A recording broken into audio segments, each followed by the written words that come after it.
Sus Excelencias Juan Carlos Orillac, ministro de la Presidencia, Felipe Chatman, ministro de Economía y Finanzas, y José Ramón Icaza, ministro para Asuntos del Canal y Metas Presidenciales, para desarrollar lo aprobado precisamente la tarde de hoy, más temprano, en el Consejo de Gabinete.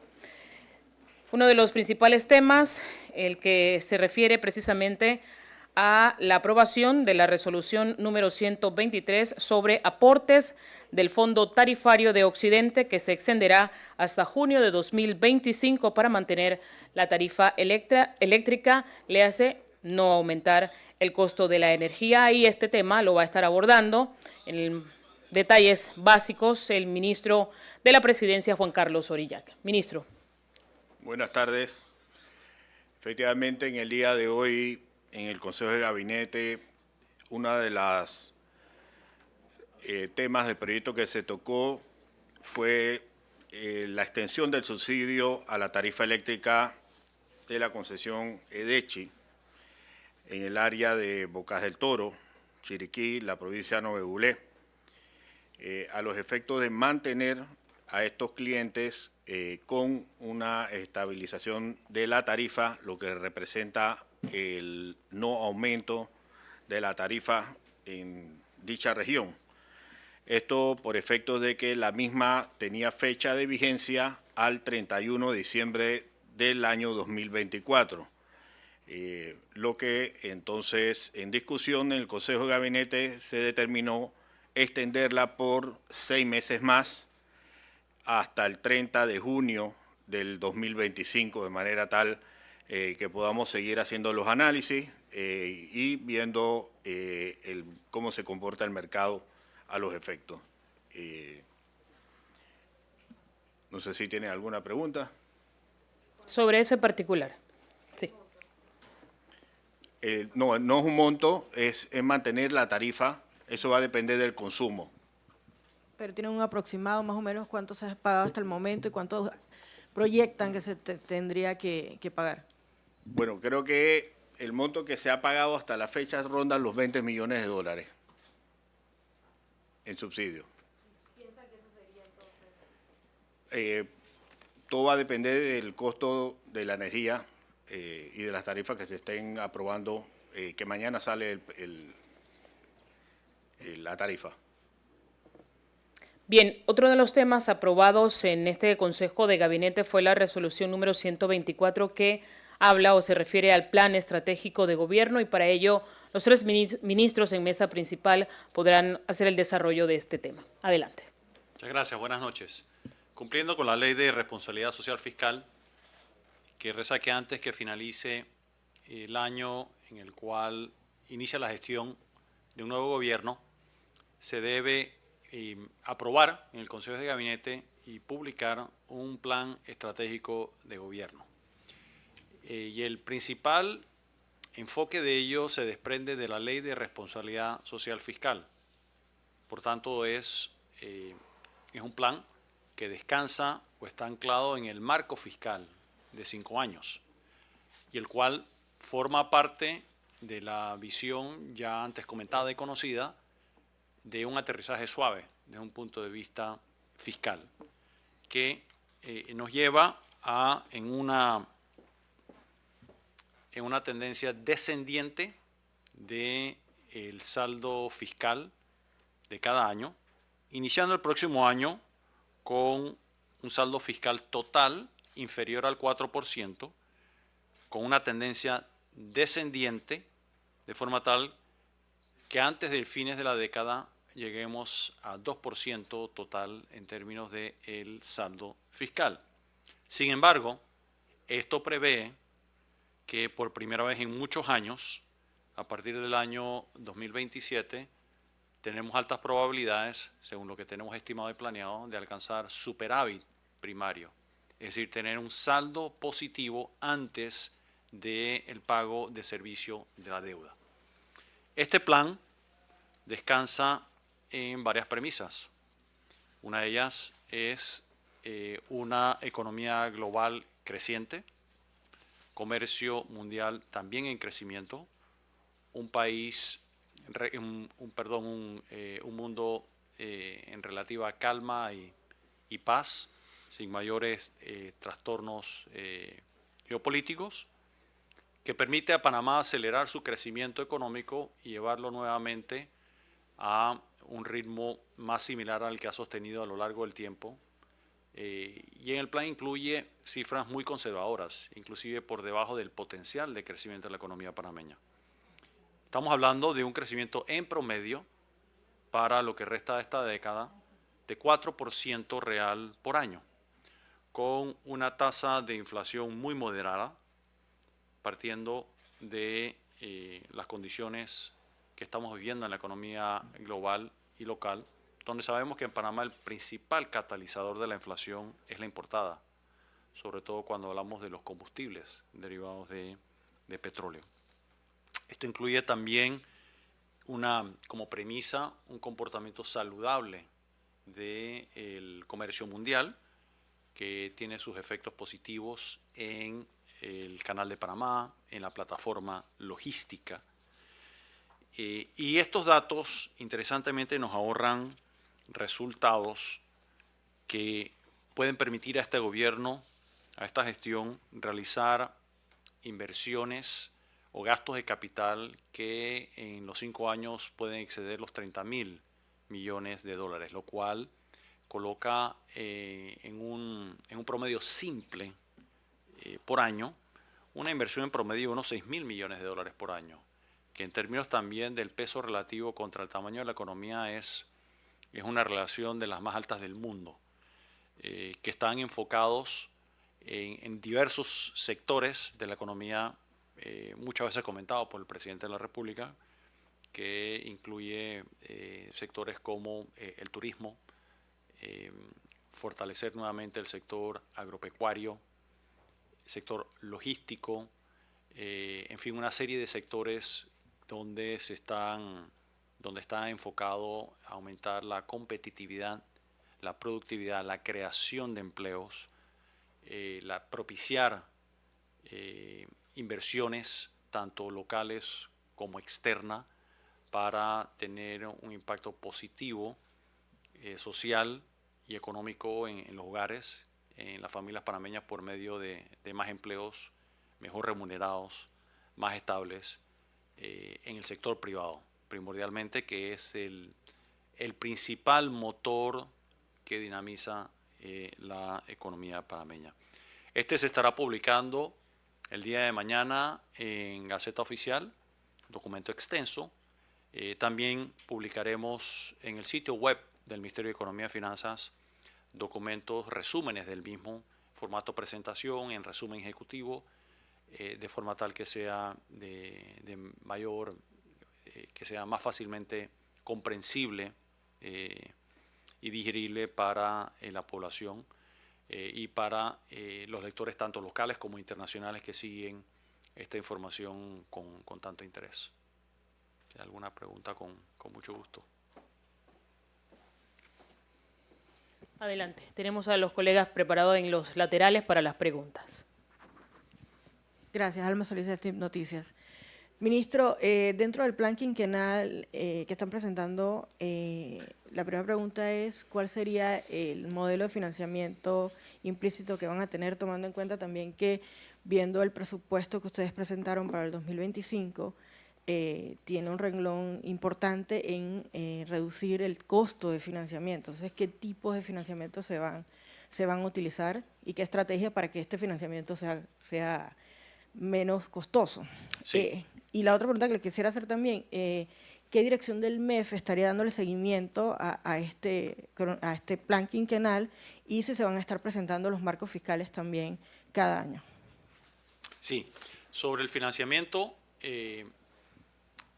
vamos a continuar trabajando en la misma estrategia que tenemos, que es contar con una cartera de opciones que sea heterogénea, de opciones de financiamiento que incluyen mercados y financiamiento bancario. Y los que sabemos, los que siguen la deuda panameña saben que es mayoritariamente financiada a través de los mercados de capitales, primordialmente globales y después el local, minoritariamente operaciones bilaterales con bancos comerciales, tanto mayoritariamente internacionales, pero también hay operaciones más pequeñas locales, como el Banco Nacional. Recientemente se ha hecho una con Scotiabank, pero las de mayor cuantía obviamente son realizadas fuera del país. Hay una estrategia de financiamiento cuando hay necesidades de cortísimo plazo, lo equivalente a financiamiento de capital de trabajo, como en organizaciones privadas. Igual entonces se accede a financiamiento de plazos de idéntica necesidad, que es más barato. Cuando es para financiar proyectos de inversión que tienen horizontes de tiempo más de mediano y largo plazo, primordialmente se financian a través de los mercados globales de bonos. Tiene que ver también con el tamaño de las amortizaciones o vencimientos. Todos los años, históricamente este país ha tenido y continuará teniendo a lo largo del año, de todos los años, vencimientos puntuales de compromisos de deuda o de préstamos, lo que llamamos amortizaciones. Dependiendo del tamaño de la amortización, hay algunas que se pueden hacer operaciones de forma relativamente sencilla en el mercado local u operaciones bilaterales de financiamiento, otras cuya cuantía es tanto mayor que lo más conveniente es acudir a los mercados globales de bonos. O sea que habrá una combinación de todas esas.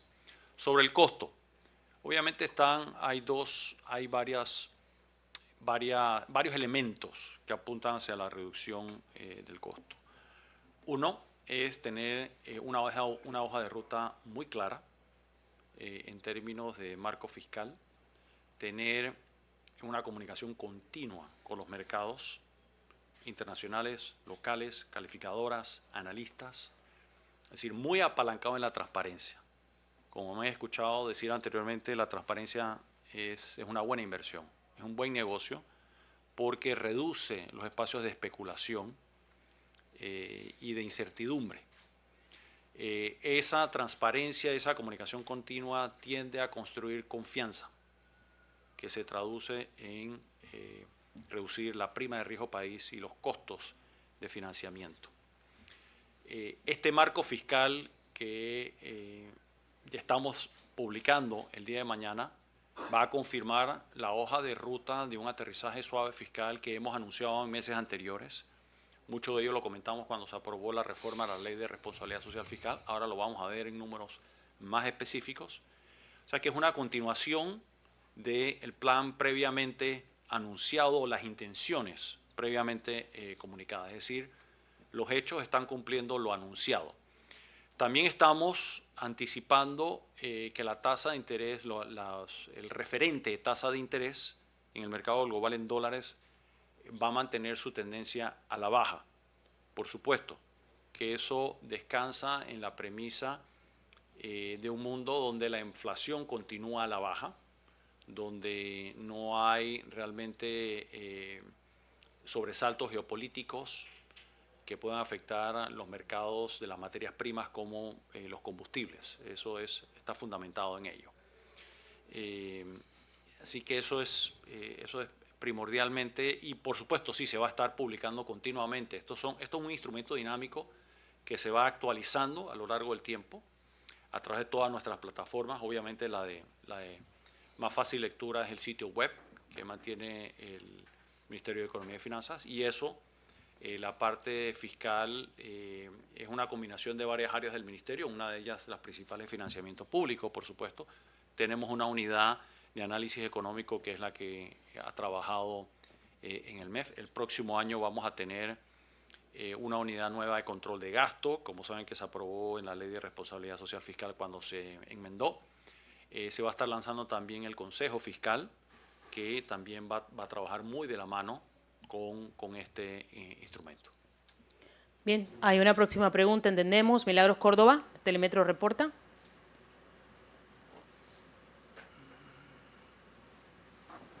Buenas tardes. Buenas tardes, ministro. Precisamente sobre lo que se estima ustedes puedan mantener y este nivel de inversión, que entiendo son 6.000 millones por año, ¿se han tenido que hacer algún tipo de sacrificios, ministro, dentro de todas esas estrategias para lograr o aspirar a este monto que sin duda va a ser utilizado en la inversión para la creación de obras o proyectos de esta administración? Por supuesto que sí. Esto lo que requiere es una administración dinámica de mucha disciplina, responsabilidad sobre el gasto corriente que se va a aplicar continuamente. A partir del 2 de enero del próximo año, cuando inicia a regir el presupuesto general del Estado del año 2025, vamos a tener una administración muy dinámica, de gran disciplina sobre el gasto, la aplicación del presupuesto del Estado. Es decir, no vamos a esperar a que ocurra algo parecido a lo que ocurrió en el presente año 2022, donde se tuvo que aplicar medidas muy drásticas de contención del gasto. Y solo estamos previendo que eso ocurra en caso tal de que hayan eventos imprevisibles, ya sea a nivel global o local, que tengan una afectación en el comportamiento de los ingresos o en el comportamiento económico global o local que conlleve a una aplicación de una medida tan drástica como esa. Es decir, con una administración muy dinámica, de muy corto plazo, de la utilización y la ejecución del presupuesto del Estado, especialmente los gastos corrientes. Eso va a permitir que se pueda cumplir con la disponibilidad de los recursos para gastos de capital o también llamados inversiones. Sí, también un elemento que esta aprobación del Plan Estratégico de Gobierno incluye, el desarrollo o tocar aspectos muy importantes en rubros muy importantes en los que podría incorporar el secretario de Metas. Sí, no, con mucho gusto. En relación a la última pregunta, considero importante señalar o manifestar de que todos los proyectos que se están realizando en este momento, que son proyectos de continuidad, se van a mantener en ejecución y se van a llevar a una culminación. Y aquellos proyectos que en este momento tienen alguna situación, se han venido rescatando poco a poco. Podemos mencionar, por ejemplo, el proyecto del hospital en Metetí, en Bugaba, por mencionar algunos en salud. Estamos muy enfocados también en culminar lo que es la planta potabilizadora de Howard o Arraiján, también lo que es la planta potabilizadora de Sabanitas 1. De igual forma también tenemos proyectos de educación, proyectos de carretera, proyectos de transporte que están en ejecución o algunos que en este momento hay que rescatar, retomar para poderlos culminar. Se ha dado esa priorización a los proyectos que están en ejecución, pero también se ha dado priorización a los proyectos emblemáticos del plan de gobierno del presidente Mulino, al igual que proyectos priorizados por cada una de las áreas de desarrollo. De igual forma también preguntaban sobre el tema del seguimiento, que es muy importante, y en efecto, el seguimiento inicia en cada una de las instituciones.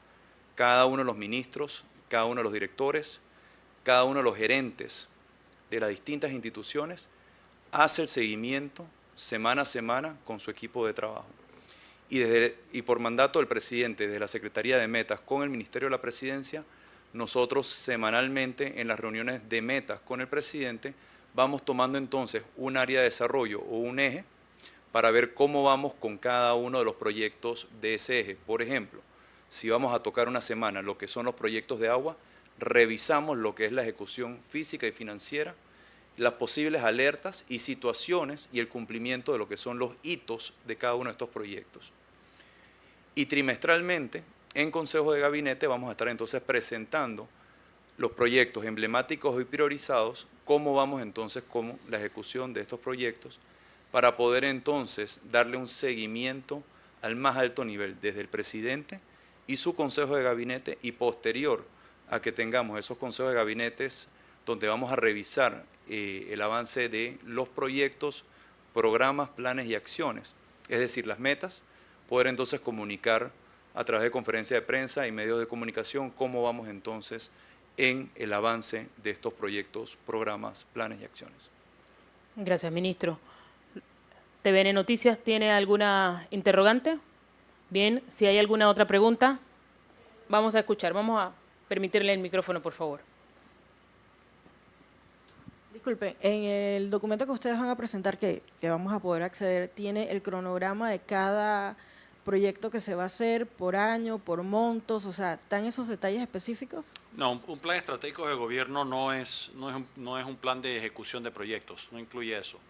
Lo que incluye es, conceptualmente sí, muchos de los proyectos que se van a realizar, sobre todo los que son para hacer esa correlación con la visión estratégica, y eso descansa en el marco fiscal, donde se ven agregados en el rubro de gasto corriente y de gasto de capital. No sé si el ministro quiere comentar algo adicional. Sí, recordemos que hay proyectos de continuidad que ya tienen un cronograma de trabajo y tiene un flujo de caja para cada uno de los años del quinquenio. Estos proyectos, los ministros y los directores de las distintas instituciones, a través de los medios de comunicación, entrevistas, van dando un informe de cómo van avanzando estos proyectos. Los proyectos nuevos, en este momento, no se cuenta con un cronograma de trabajo específico, se tiene un estimado o una línea de tiempo de los principales hitos y se cuenta con un estimado de los montos por año para el quinquenio. Esa es la base para poder entonces establecer cómo va a ser el flujo de caja por año del quinquenio hasta alcanzar los 30.2 billones de dólares que ha manifestado el ministro de Economía y Finanzas. A medida que estos proyectos nuevos se van lanzando, vamos a tener mayor información y podremos entonces informar cómo es el cronograma de trabajo y cuáles son los hitos que se van a estar estableciendo para cada uno de estos proyectos, tanto emblemáticos como prioritarios. Muchos de ellos ya han avanzado bastante. Por ejemplo, hoy a las 2 de la tarde se hizo una conferencia de prensa sobre el proyecto emblemático del ferrocarril y el secretario nacional de Ferrocarril presentó claramente los siguientes pasos para los próximos 6 meses. Anualmente 6.500 millones. Sí, para el quinquenio lo que se tiene establecido es un espacio fiscal, como bien ha comentado el ministro, de 30 billones de dólares, 30.000 millones de dólares, y ya tenemos una programación estimada del flujo de caja para cada uno de los años. El total de los proyectos podría ser un poco más de 30.000 millones de dólares, porque recordemos que tenemos otros esquemas también de contratación, como lo son las asociaciones públicos-privadas, concesiones, incluso algunos llaves en mano que podrían irse más allá de lo que es el quinquenio. De igual forma, también dentro de los 30.000 millones de dólares no incluye lo que es las inversiones que estará haciendo la ACP, Tocumen S.A., ETESA, ENA y EGESA.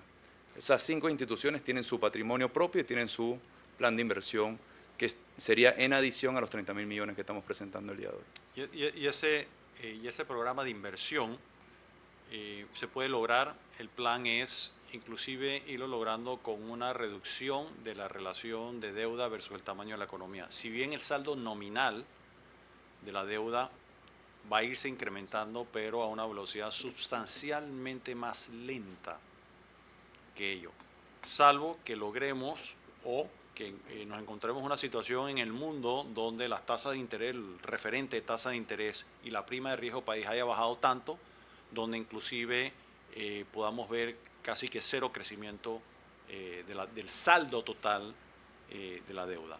Pero eso obviamente depende de algunos elementos que no controlamos y que son muy difíciles de anticipar. Bien, el presidente Mulino ha tenido especial interés que el desarrollo de este plan a 5 años propicie el crecimiento y el pleno empleo, que creo que puede sustentarlo muy bien al cierre de la conferencia del ministro de la Presidencia. Sí. Bueno, yo creo que el plan del presidente, el plan de gobierno del presidente fue expuesto durante la campaña y obviamente muchos de estos proyectos ya están encaminados, como bien dijo el ministro Icaza. Hoy casualmente en la conferencia el ingeniero Farouk dio avances de lo que es el proyecto del ferrocarril, pero muchos de estos proyectos ya están en fases bien avanzadas y obviamente a medida que van transcurriendo los días se va a ir informando de los avances de cada uno de estos proyectos. Muy bien, si no hay más preguntas, gracias a los colegas, gracias a los ministros en la mesa principal. Los despedimos. Muy buenas tardes. Nada más para desearles, esta es la última conferencia del gabinete. Hoy se celebró el último gabinete de este año y de parte del señor presidente de la República, al mío y de los ministros, deseándoles que el próximo año 2025 sea un año mucho mejor para Panamá y que la prosperidad llegue a todos. Muchas gracias. Muchas gracias. Muchas gracias. Buenas tardes. Gobierno Nacional, con paso firme.